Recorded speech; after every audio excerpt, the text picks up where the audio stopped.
Dice el capítulo 22, vamos a leer los versículos del versículo 6 hasta el versículo 10. Dice la palabra de Dios así: y me dijo, estas palabras son fieles y verdaderas, y el Señor, el Dios de los espíritus de los profetas, ha enviado su ángel para mostrar a su siervo las cosas que deben suceder pronto. He aquí, vengo pronto, bienaventurado el que guarda las palabras de la profecía de este libro. Yo, Juan, soy el que oyó y vio estas cosas, y después que la hube oído y visto, me postré para adorar a los pies del ángel que me mostraba estas cosas. Pero él me dijo, mira, no lo hagas, porque yo soy consiervo tuyo, de tus hermanos los profetas y de los que guardan las palabras de este libro. Adora a Dios. Y me dijo, no selles la palabra de la profecía de este libro, porque el tiempo está cerca. Vamos a orar. Bendito Dios y Padre nuestro, bendito eres tú, Señor, poderoso y eterno. Grande, grande eres tú, grandes son tus obras. Grandes son tus misericordias para con nosotros cada día. Grande, Señor, es tu amor hacia nosotros. Padre, en esta hora pongo delante de ti, Señor, la exposición de tu palabra, Padre, para que ella sea lámpara a nuestros pies, para que ella sea que alumbre nuestras vidas, y guiado por tu Espíritu Santo, Señor, me permita hacer uso de ella. Padre, concédeme gracia, te lo suplico y ruego, en el nombre de Jesús.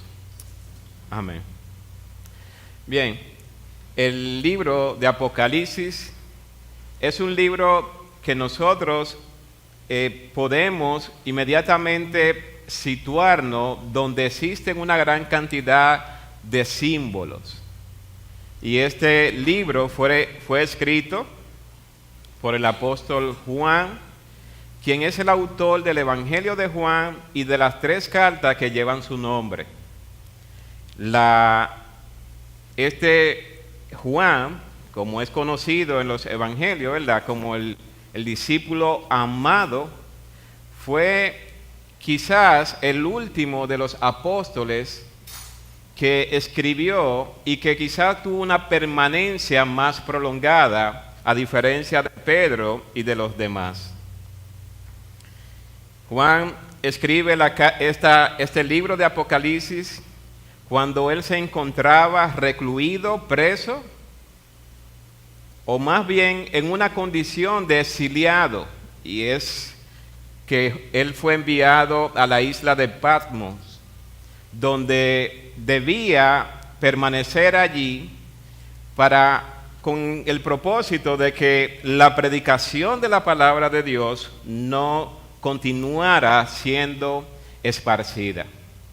Así que Juan, estando en esta isla, recibe de parte del Señor un conjunto de visiones, y que él mismo entonces se encarga de escribir lo que el Señor le ha mostrado, con la finalidad de edificar las iglesias que se encuentran, las 7 iglesias que se encuentran en Asia Menor, lo que nosotros conocemos como Turquía en el día de hoy. Esta isla era una especie de prisión, precisamente, y donde se realizaban labores bastante fuertes. Y Juan había sido enviado a aquel lugar.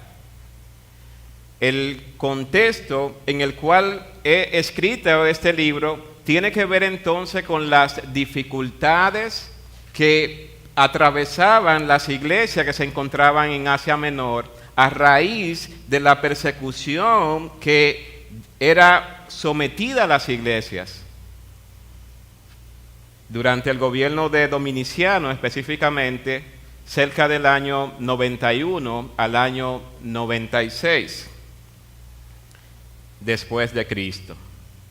Esta condición de la iglesia entonces mostraba, y uno puede observarlo cuando Jesús le escribe a cada una de estas iglesias, o el mensaje que le ha enviado a cada una de estas iglesias, se observa que hay una condición que es juzgada de parte de Dios y hay un desafío que la iglesia está enfrentando.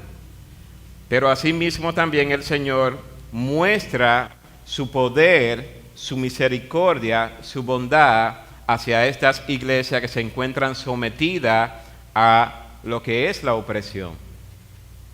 Así que el propósito de Apocalipsis, como su nombre lo dice, es precisamente revelar, pero revelar a la persona de Jesucristo como aquel que es el Todopoderoso, el eterno Dios, el Rey de Reyes y Señor de Señores. Apocalipsis va a revelar a ese Rey glorioso y victorioso y va a presentar que ciertamente hay un conjunto de eventos que van a ocurrir antes de la segunda venida del Señor Jesucristo.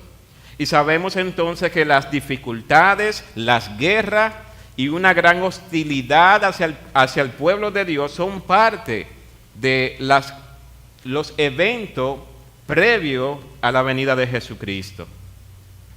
Y aquí entonces, en el libro de Apocalipsis, se muestra cómo el Señor trata con aquello que pervierten las naciones, con Satanás, con los falsos profetas, el falso profeta, y cómo es librada en cierta forma una gran batalla, se puede decir.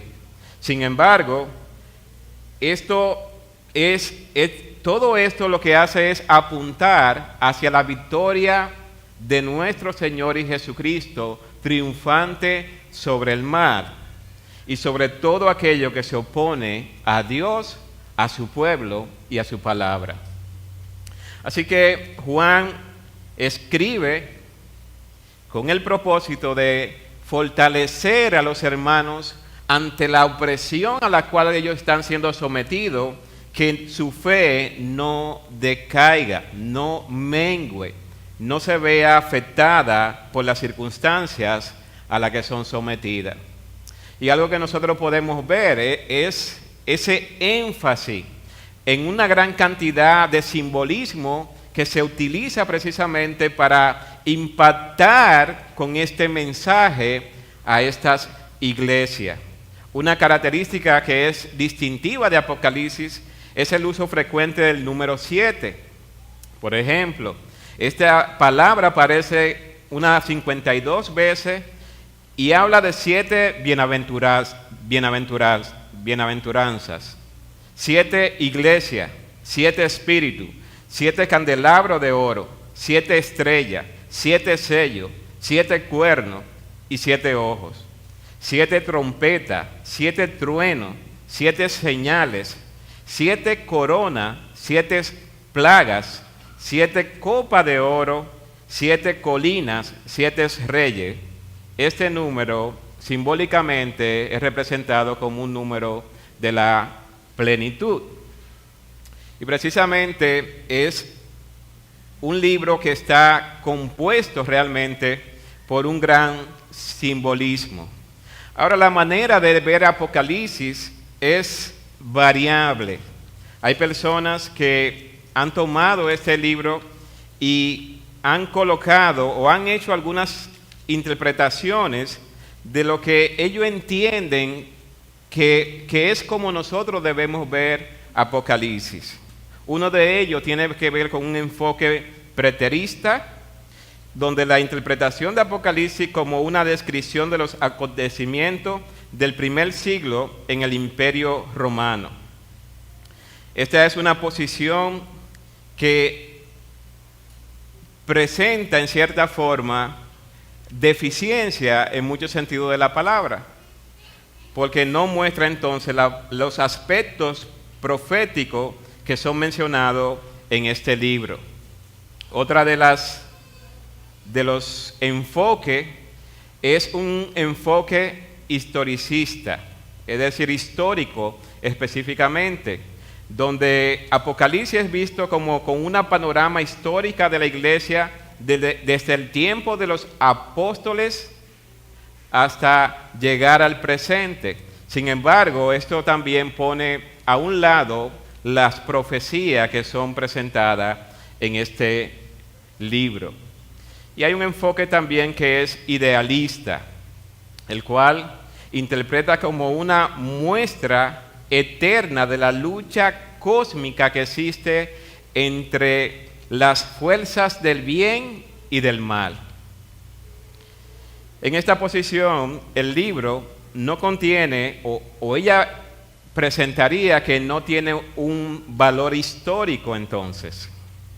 Y hay un cuarto enfoque, que es el enfoque futurista, que insiste en que los acontecimientos registrados desde el capítulo 6 hasta el capítulo 22 aún son futuros y que esos capítulos literal y simbólicamente muestran a personas y acontecimientos reales que están por aparecer en la escena mundial. Describe los acontecimientos que rodean la segunda venida de Cristo, el capítulo 6 al 19, el milenio y el juicio final en el capítulo 20, y el estado eterno en el capítulo 21 y capítulo 22. Esta sería como la posición más atinada para nosotros tener un acercamiento de lo que es Apocalipsis, el libro de Apocalipsis. Esto, hermanos, entonces nos permite abordar este capítulo 22 porque ya Satanás ha sido juzgado, ya ha sido presentado o revelado a Juan cómo llega la nueva Jerusalén y cómo hace una descripción de lo que puede ser considerado como el cielo realmente, donde no existe nada inmundo en aquel lugar, donde hay nuevos cielos y nueva tierra, donde mora la justicia. Sin embargo, en este capítulo 22 hay una nota final que alienta en cierta forma a crear la expectativa de que Jesucristo viene pronto. ¿Y cuál debe de ser la respuesta entonces que deben tener los seguidores de Cristo como consecuencia de esa verdad? Si Jesucristo viene pronto, ¿cuál es la actitud? ¿Qué debe estar haciendo el creyente, aquel que ha puesto su esperanza y su fe en Cristo? Si es cierto que Jesucristo viene, ¿en qué estamos nosotros ocupados? Esa sería como la pregunta a responder en este capítulo 22, desde el versículo 6 en adelante. Pero también va a hacer serias advertencias y va a presentar que las ocupaciones en las que se encuentren cada uno también denota si son hijos de Dios o si no son hijos de Dios. Y asimismo entonces hay un respaldo de lo que Dios dice, de lo que Él ha pronunciado, que esas palabras son fieles y verdaderas. Y por eso, este versículo 6, luego de Juan recibir toda esta revelación, es como que ya él contempló todas estas cosas que el Señor le mostró a través de su ángel. Y Juan, en el versículo 6, dice el texto, y me dijo, estas palabras son fieles y verdaderas. Y aquí debe llegar a nuestra mente, hermanos, de que la palabra de Dios, por encima de todo aquello que nosotros podamos escuchar, opiniones diversas de diferentes personas, sabe que la palabra de Dios es fiel y es verdadera. Es decir, que es digna de confianza y que produce a aquellos que son hijos de Dios seguridad, paz y confianza. Es decir, no hay incertidumbre cuando nosotros escuchamos el mensaje de la palabra de Dios. No hay incertidumbre de compararlo con otros escritos o opiniones de otras personas, porque la palabra de Dios es fiel, pero también es verdadera. No hay incertidumbre en ella. Ciertamente el ser humano, nosotros como seres humanos podemos ser variantes en opiniones, de que hoy podemos decir una cosa y mañana podemos decir otra. Pero ¿sabe qué? Dios es el mismo ayer, hoy y por los siglos de los siglos. Él es verdadero, su palabra también es verdadera. En ese sentido, entonces, dice el texto en la parte B de este versículo 6, y el Señor, el Dios de los espíritus de los profetas, ha enviado su ángel para mostrar a su siervo las cosas que deben suceder pronto. Y es interesante que el texto nos presenta que la profecía que fue empleada en el Antiguo Testamento y en toda la revelación de la palabra de Dios era precisamente, llevaba la estampa de ser inspirado, guiado, dirigido por el Espíritu Santo. Es decir, que cuando en la Escritura vimos que Jesús nacería de una virgen, ¿sabe qué sucedió? Jesús nació de una virgen. Cuando la Escritura dijo que nacería en Belén, ¿sabe qué? Jesús nació allá. Y cada una de las cosas que habían sido profetizadas, anunciadas con anticipación, tuvieron su fiel cumplimiento. Es decir, que es ese Espíritu, el Dios, el que gobierna no solamente su creación, sino que gobierna todo el cosmos, todo el universo. Es el que está entonces también presentando que Él gobierna la historia. Para Dios no hay sorpresa. Lo que Él dijo, ¿sabe qué? Será hecho. Cada una de las cosas en su tiempo, Dios está cumpliendo sus propósitos. Y por eso el texto dice, el Dios de los espíritus de los profetas ha enviado su mensajero para mostrar a su siervo las cosas que deben suceder pronto. Y aquí, hermanos, esta palabra pronto la vamos a ver varias veces en este texto. Y es importante que nosotros podamos tener el discernimiento de esta palabra, ya que es bien importante. Cuando la Escritura habla de pronto, no está diciendo que el evento va a suceder inmediatamente, que es lo que llega a nuestra mente, ¿verdad? Si alguien dice, yo llego pronto, bueno, posiblemente si es dominicano, ya usted sabe que puede sentarse, puede hacer muchas cosas. Pero lo que está transmitiendo esta idea de pronto es que es seguro, es real y hay un compromiso, se puede decir de esa manera. En el versículo 7 dice, he aquí vengo pronto. Y lo que está denotando es, ante esa realidad de que Jesús viene pronto, ¿cómo está el pueblo de Dios? Yo no sé, hermanos, qué ustedes harían, ¿verdad? Si a su casa, si el presidente le manda un emisario diciéndole, mira, voy pronto para tu casa. Yo no sé cuántas cosas tú harías. Pero yo estoy seguro que aunque tú tengas muchas ocupaciones, tú vas a tratar de que el lugar esté lo mejor, bien adecuado, bien presentado. Vas a prepararte con tal esmero y dedicación que nada va a ocupar más tu mente que esa visita. Imaginémonos entonces el Rey de Reyes y Señor de Señores, diciéndole a su iglesia, a su pueblo: vengo pronto. ¿En qué cosa debemos nosotros estar ocupados? ¿Cuáles son las acciones que nosotros estamos llevando a cabo?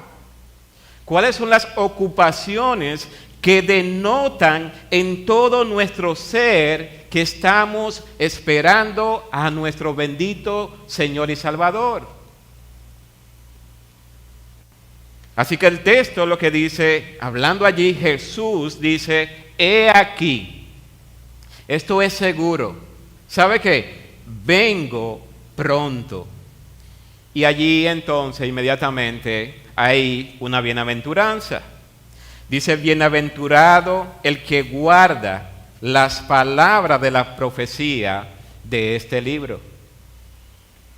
Inmediatamente lo que estamos viendo es que alguien que está esperando a Jesús, ¿sabe qué? Se está alimentando de la palabra de Dios. Cuando nosotros vimos en Salmo capítulo 1, ¿verdad? Bienaventurado el varón que no anduvo en consejo de malo, ni en silla de escarnecedores se ha sentado. Esa bienaventuranza que vimos en el Salmo muestra que quien está meditando en la palabra de Dios, quien está reflexionando en la palabra de Dios, tiene una conducta y un comportamiento que es el resultado de la meditación, de la comunión con Dios. Y es alguien entonces que se ocupa en estar haciendo aquello por lo cual fue llamado por Dios. El texto entonces nos presenta: bienaventurado el que guarda las palabras de la profecía de este libro. Dichoso, feliz. Hermanos, el mundo vende una felicidad que es mentira. El mundo trata de influir sobre nosotros para que no nos enfoquemos en lo que a Dios le agrada, para que no valoremos lo que Dios valora, para que no dediquemos tiempo a lo que Dios quiere que dediquemos tiempo. Sin embargo, Jesucristo dice: bienaventurado el varón, bienaventurado el que guarda las palabras de la profecía de este libro. Y la idea de guardar aquí no consiste en ponerla en un lugar oculta, sino el sentido es: en mi corazón he guardado tus dichos, ¿verdad? ¿Para qué? Para no pecar contra ti. Es aquel que está saturando su vida con la palabra de Dios. Es aquel que está introduciendo continuamente la palabra de Dios en su vida para contemplar los acontecimientos presentes. ¿Qué está sucediendo en el día de hoy? ¿Qué dice la palabra de Dios? ¿Qué me está enseñando Dios? ¿Cómo estoy yo respondiendo a lo que Dios dice? ¿Y cómo estoy yo obrando de acuerdo a lo que Dios dice o demanda de mí? El versículo 8 dice: yo, Juan, soy el que oyó y vio estas cosas, y después que la hube oído y visto, me postré para adorar a los pies del ángel que me mostraba estas cosas. Y es interesante, hermanos, que la contemplación de la gloria de Dios y lo que Juan le había sido mostrado con respecto a la ciudad celestial, a la obra que Dios ha de llevar a cabo, la contemplación de todos esos eventos lleva a este hombre a considerar la adoración. ¿Qué hacemos nosotros cuando escuchamos la palabra de Dios? ¿Qué hacemos nosotros en la medida que estamos creciendo en la obra del Señor? ¿Qué hacemos nosotros en la medida que recibimos el mensaje de Dios? ¿Podemos nosotros llegar a nuestras casas simplemente un domingo más? ¿O podemos salir de aquí diferente a como llegamos? Podemos salir diferente y agradecer a Dios por sus misericordias, por sus bondades, porque Él gobierna, porque Él tiene dominio y control de todo cuanto existe. Podemos agradecer a Dios porque Él es triunfante.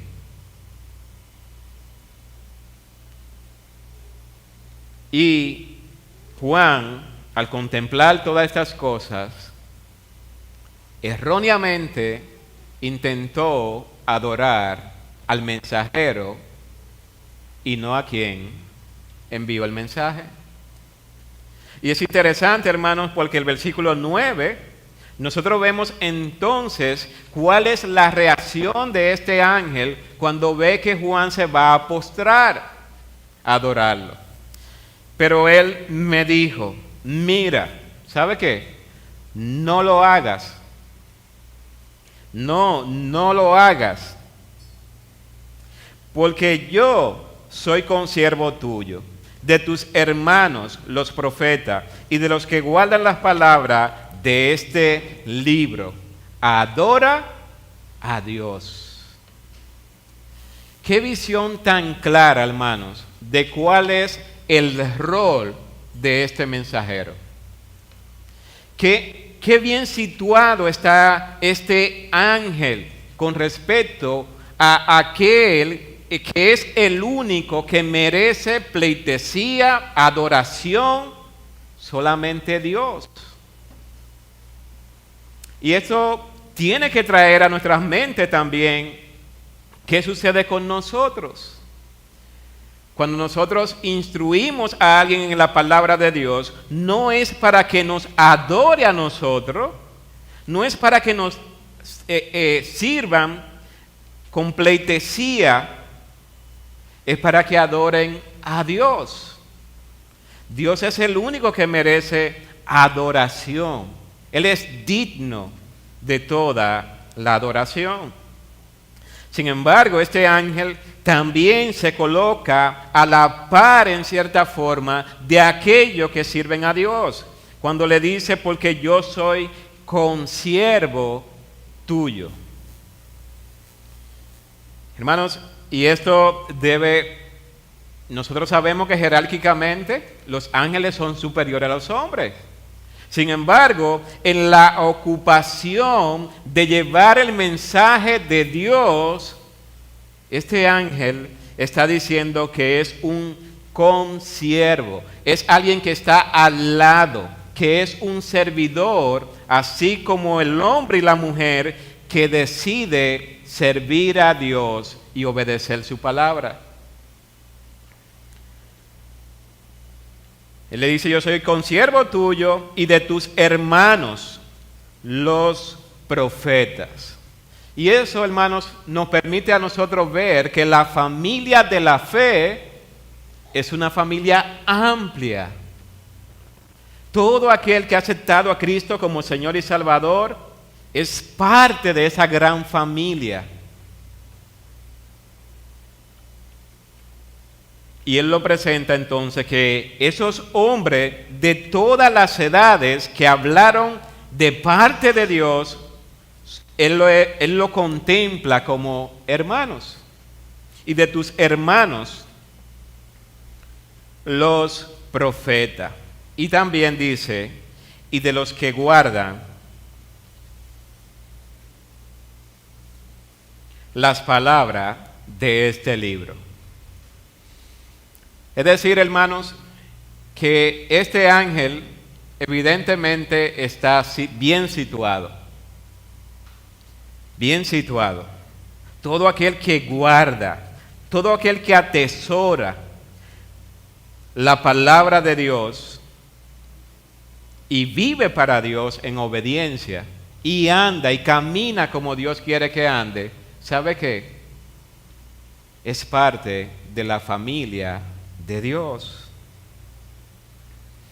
Así que la manera entonces de dirigir la adoración de Juan es que adore a Dios. Hermanos, ¿qué cosa nosotros adoramos por lo general? ¿Cuáles son las cosas que son sumamente valiosas para nosotros? ¿Qué es lo que roba tu devoción realmente? ¿Es Dios o existe algo más que tú tienes en ese lugar? ¿Qué es aquello a lo cual tú te postras continuamente? ¿Qué es aquello a lo que tú le dedicas tu vida, tu mente, tus fuerzas, tu alma y tu corazón? El texto nos presenta que solamente debemos adorar a Dios. Es allí donde debe de encaminarse toda nuestra existencia y toda nuestra manera de vivir. El versículo 10 dice, y me dijo, no selles las palabras de la profecía de este libro, porque el tiempo está cerca. La idea aquí de no sellar estas palabras tiene que ver entonces con compartirla. La idea cuando se colocaba un sello es que había un mensaje que debía estar oculto y que solamente para quien fue dirigido al mensaje debía tener acceso a ese mensaje. Sin embargo, el texto aquí lo presenta como que no debe de ser sellado. Y la idea es que la palabra escrita en este libro deben de ser divulgada, predicada, enseñada, compartida. Esto nos presenta entonces de la imperiosa necesidad que existe cuando nosotros recibimos la palabra de Dios. Dios no nos da la palabra de Dios para que nosotros la ocultemos en lo más reservado de nuestras habitaciones. Dios nos da su palabra precisamente para que podamos compartirla, vivirla, mostrarla y predicarla. Y es por eso que él hace este fuerte énfasis. No la selle, no selle la palabra de esta profecía. Y la realidad es que el tiempo está cerca. El versículo 11, allí va a presentar que ante la realidad de la proclamación de esta palabra, hay una respuesta que va a existir de parte de las personas. Aunque la palabra de Dios es predicada, es compartida, es mostrada en nuestras vidas, ¿sabe qué? El versículo 11 dice, el que es injusto, ¿sabe qué? Sea injusto todavía. Y esto tiene que ver con una condición, ¿verdad? Aquella persona que se opone a la justicia es injusto. Aquella persona que tratan de establecer su propia justicia y no la justicia de Dios es injusto.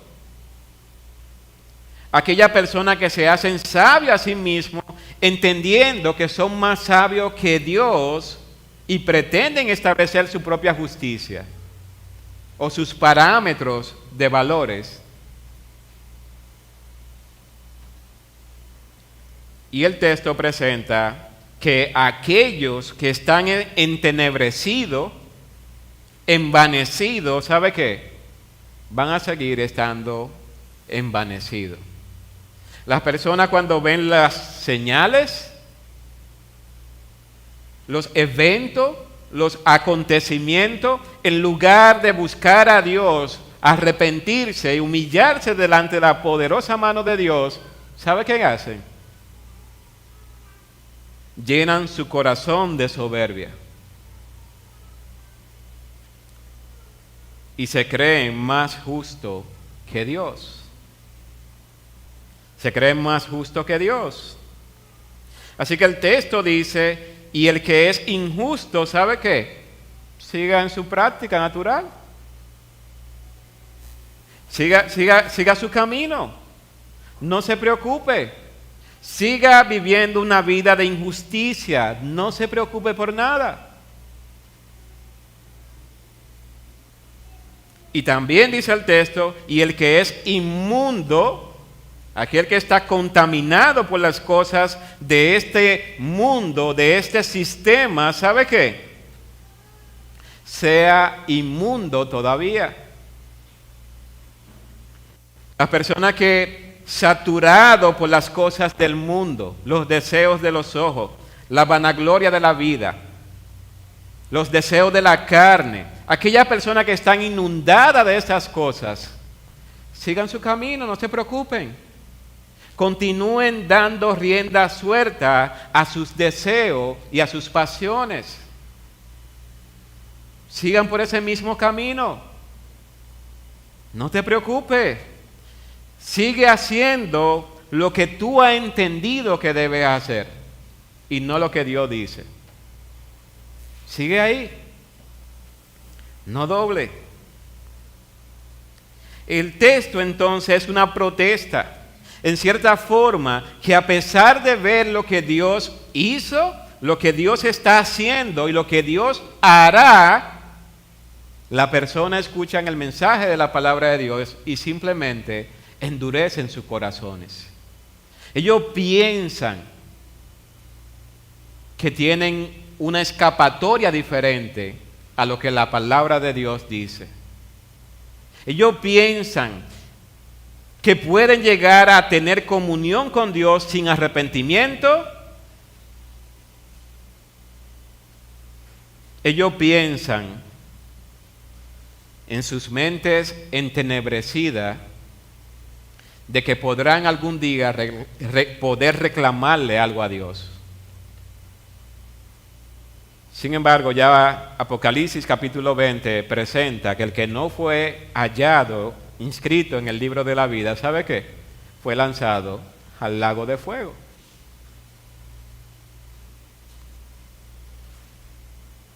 Así que el que es injusto, sí, es cierto que los injustos y los inmundos son causa de aflicción al pueblo de Dios.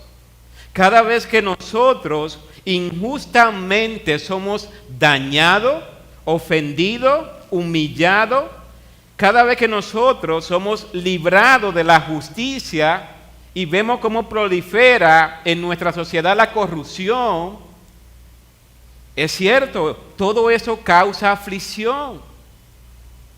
Un veredicto desfavorable, cuando tú sabes que es justo que tú recibas un veredicto favorable y te lo dan desfavorable, porque alguien pagó una suma, porque alguien es amigo o es funcionario, es cierto, eso causa aflicción.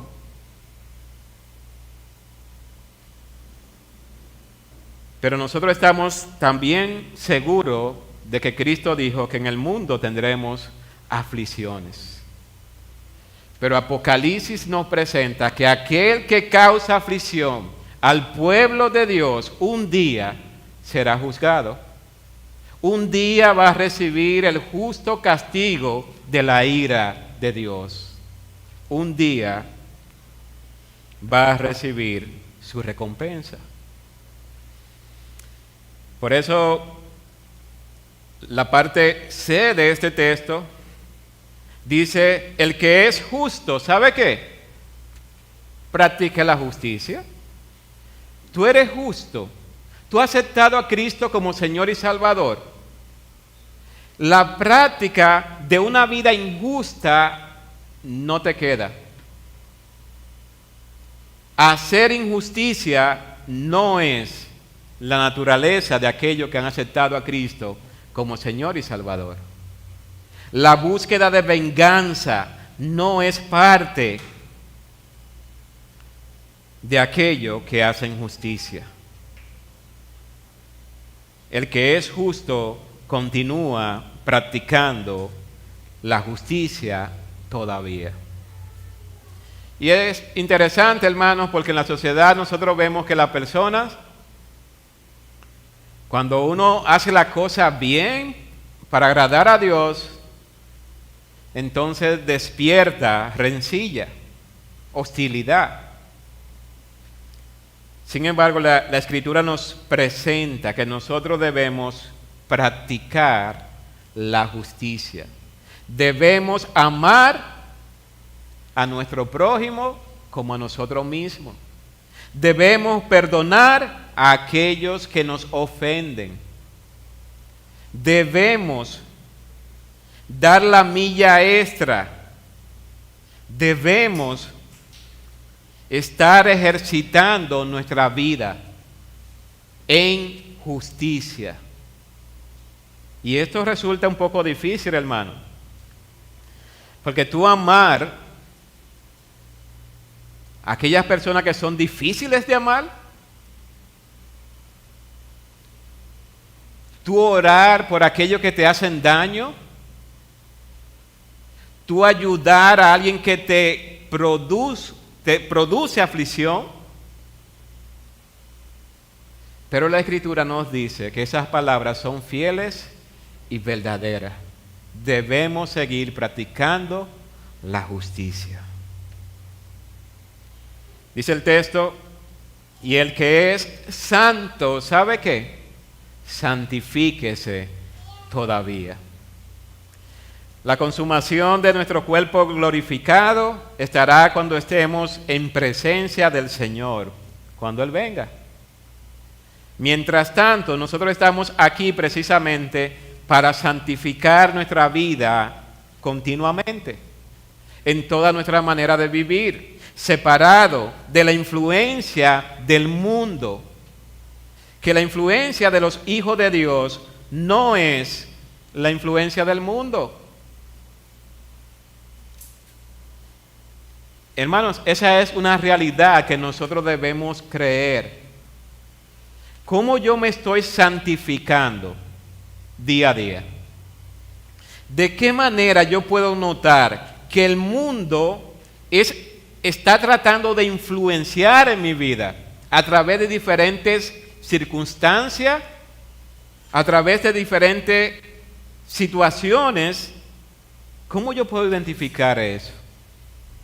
Bueno, en la medida que yo guardo la palabra de Dios, ¿sabe qué? Yo puedo discernir para poder estar separándome de esas cosas, apartándome de esas cosas, poniéndola a un lado, altivez, arrogancia, soberbia, egoísmo, lujuria, idolatría. Yo tengo que ir identificando cada una de esas cosas para estar poniéndome a un lado.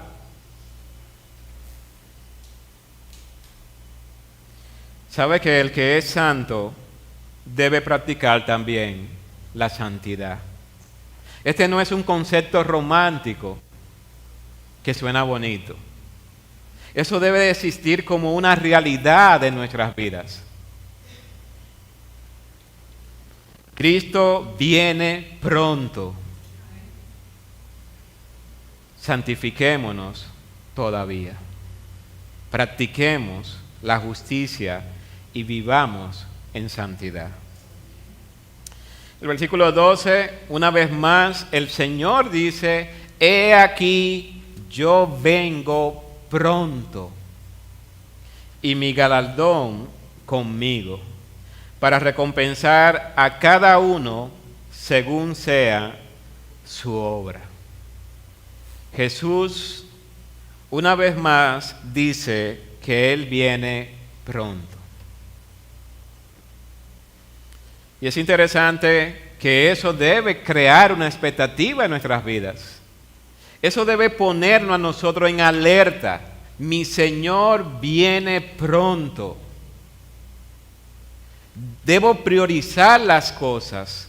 Debo dedicar tiempo a sus cosas. Debo esmerarme en ocuparme en sus cosas. Debo vivir para Él, porque Él viene pronto.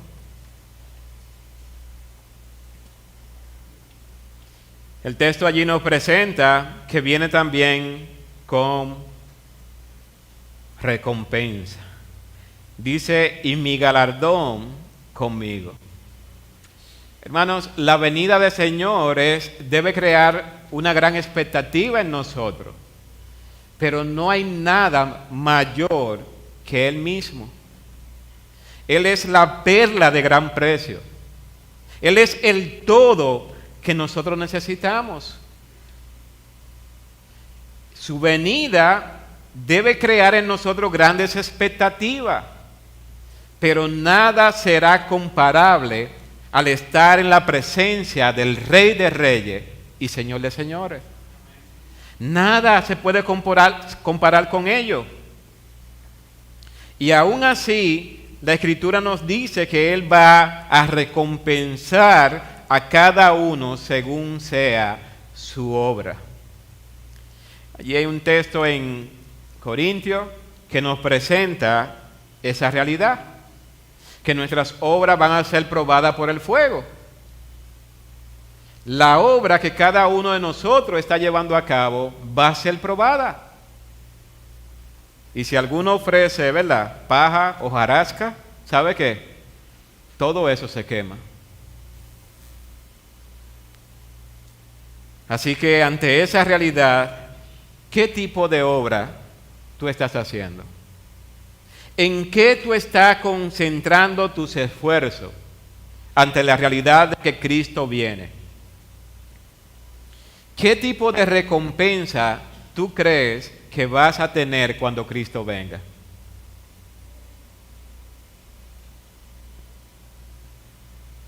Yo sé que las cosas de este mundo parecen ser muy motivadoras, ¿verdad? Un premio, un reconocimiento, pero ¿sabe qué? Todo eso se va a quemar. Todo eso se va a quemar. En el capítulo 15 de 1 Corintios, nosotros vemos lo que dice el texto allí, en la parte final.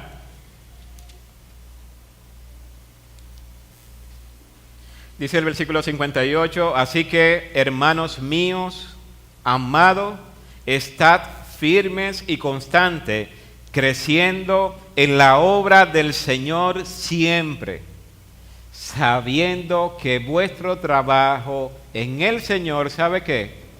No es en vano.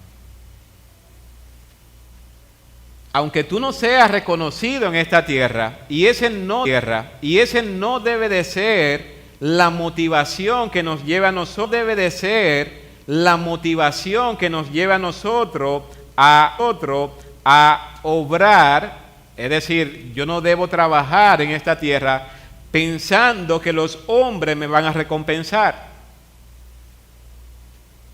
Pero cada cosa que hago en lo más profundo de mi ser debe ser hecho como para el Señor, pero ¿sabe qué? El Señor también está mirando. Hay muchas cosas que nadie la ha visto, buenas obras que tú has realizado, que un día el Señor te va a recompensar. Un día el Señor te llamará a cuenta.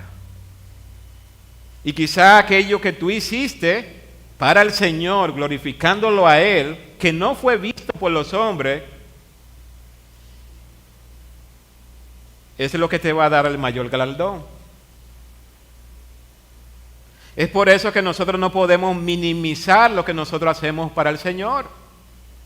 Si yo me he dispuesto a limpiar el lugar de reunión, tengo que hacerlo como para el Señor y no para los hombres. Debo de hacerlo con apego, con entrega, con devoción, sabiendo que el Señor se agrada de esas cosas. Pero si me corresponde también hacer otro oficio, si me corresponde en mi lugar de trabajo glorificar el nombre del Señor allí, si me corresponde glorificar el nombre del Señor en mi matrimonio, ¿sabe que un día el Señor, el texto nos dice, sabiendo que vuestro trabajo en el Señor no es en vano? Todo lo que nosotros hacemos para la gloria de Dios, un día será recompensado. Pero ¿qué tipo de recompensa tú estás acumulando? ¿Hojarasca? ¿Oro? ¿Qué tipo de recompensa?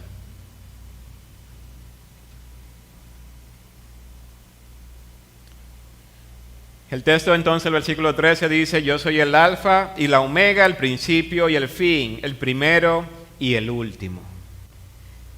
Y este es un título que únicamente lo recibe el Mesías.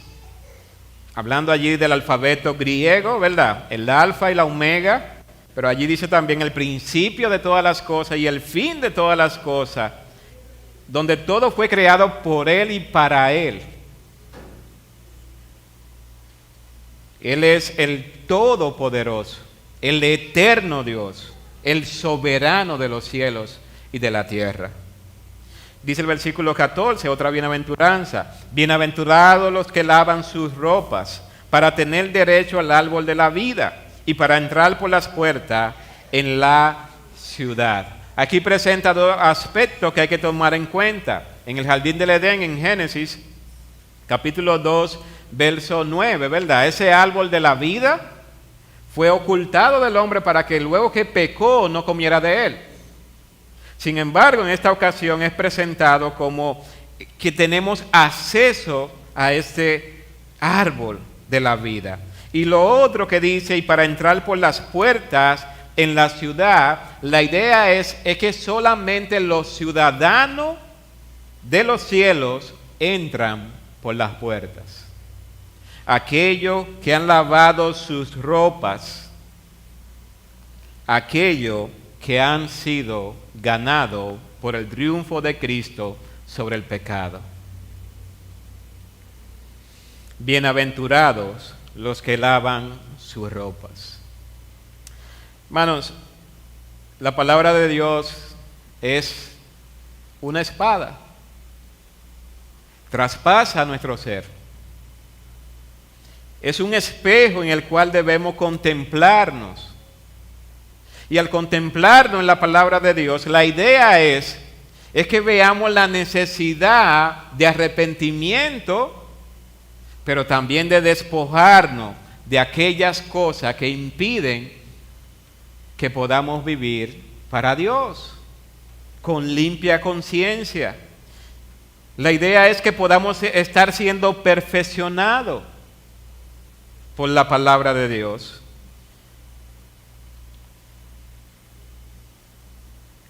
Muchas veces nosotros somos como Pedro, ¿verdad? El Señor le iba a lavar los pies y Pedro dice, no, Señor, tú no me vas a lavar los pies a mí, ¿no? No, nunca jamás. Mira, Pedro, si yo no te lavo los pies, tú no... espérate, no, lava entero, lávame, pie a cabeza. Pero esa condición de Pedro lo que demuestra a veces en nosotros es esa autosuficiencia que nosotros tenemos, de entender que no tenemos nada en lo cual nosotros debemos mejorar, que no tenemos nada en lo cual nosotros debemos crecer, que no tenemos nada en lo cual nosotros debemos ser reprendidos por la palabra de Dios. Eso denota una equivocación en nuestras vidas. La necesidad de limpieza es para aquellos que han visto su suciedad. Pero como dicen, ¿verdad? El que está sucio no lee nada más sucio y está envanecido. Yo estoy limpio, reluciente. Sin embargo, ahí están todas las manchas. Hermanos, bienaventurados aquellos los que lavan sus ropas. Bienaventurado aquellos que ven que ellos no son todo lo que deberían de ser. Bienaventurado los que contemplan a su hermano y se dan cuenta que no lo están amando como deberían. Bienaventurados aquellos que al considerar su vida y su entrega a Dios están deficientes.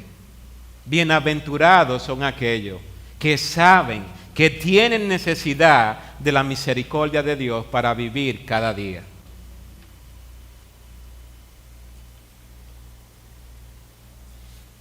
Dice, en contraste de este bienaventurado, el versículo 15 dice, mas los perros estarán fuera. Y la idea aquí es que los perros estaban en los basureros específicamente. Los perros es una representación, ¿verdad?, de alguien que está excluido por un lado, pero que está en la inmundicia sobre todas las cosas, que está apartado, separado. Bienaventurados los que lavan, mas los perros estarán fuera.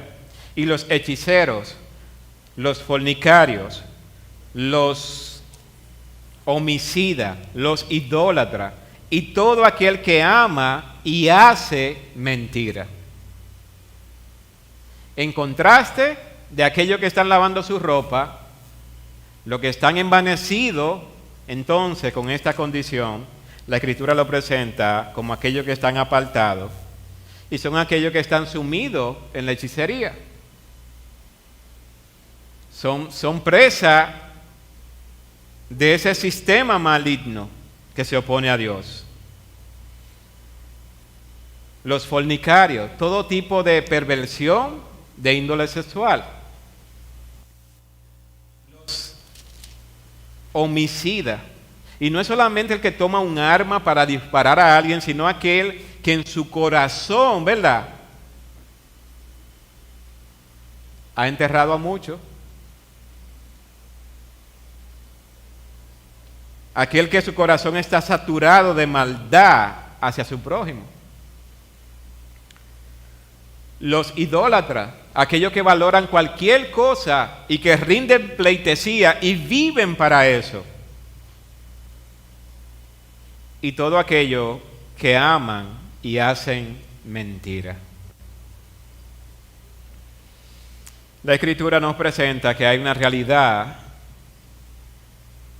para estas personas. El versículo 16 dice, yo Jesús he enviado mi ángel para daros testimonio de estas cosas en la iglesia. Yo soy la raíz y el linaje de David, la estrella resplandeciente de la mañana. Y otra vez el título de Mesías, aspecto que solamente le corresponden al Rey de Reyes y Señor de Señores. El versículo 17 dice, y el Espíritu y la esposa, ¿sabe qué? ¿Cuál es la respuesta de la esposa del Señor? ¿Cuál es la respuesta del pueblo de Dios? Y el Espíritu y la esposa dicen, ven. Y la razón es que están preparados. Ven ahora, pronto. Te estamos esperando.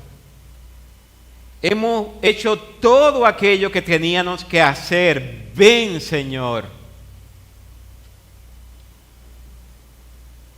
Y el que oye, ¿sabe qué?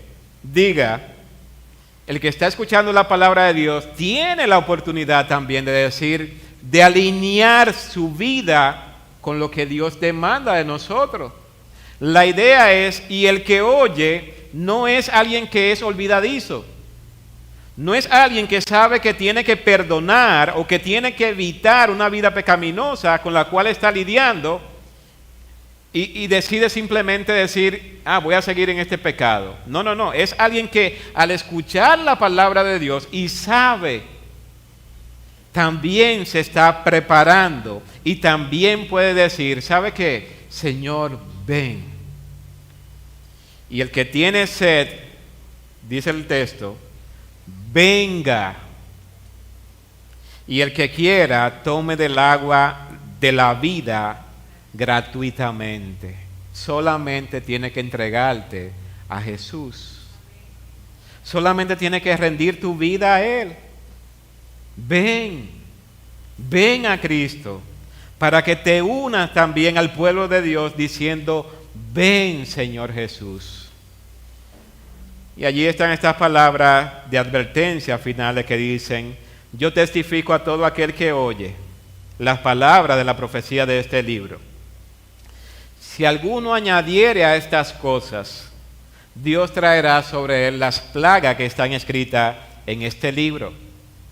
Y si alguno quitare de la palabra del libro de esta profecía, Dios también quitará su parte del libro de la vida y de la santa ciudad y de las cosas que están escritas en este libro. El que da testimonio de estas cosas dice, ciertamente vengo en breve. Amén. Sí, ven Señor Jesús. La gracia de nuestro Señor Jesucristo sea con todos vosotros. Amén.